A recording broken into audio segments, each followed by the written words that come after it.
My name is Kate Smith. I'm a Conservator of Paintings here at the Harvard Art Museums, and I'm here in front of one of my favorite pictures in the collection, October Noon by George Inness.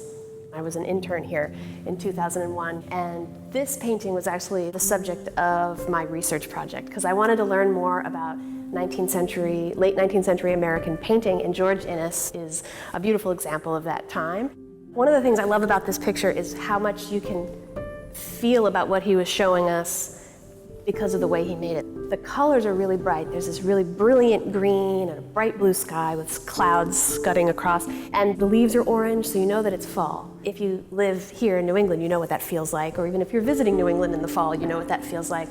There's a tiny suggestion of a person in the center of this field. If you get up really close, is it a man, is it a woman? There's very little detail, but it's something you can relate to. And that's sort of the first way into the picture, is what's going on. And you can spend a lot of time thinking about that.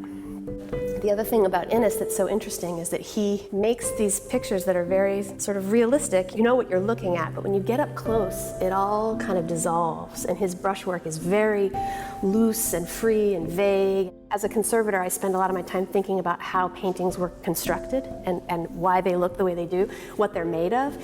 And you can see he just rubbed the paint into it, and then he would sort of scumble these other colors on top, so the green comes over the brown and the brown peeks through. And if you get really close, you can see brush hairs from the brush he's working so hard at the surface that the brush kind of comes apart and gets embedded into the paint.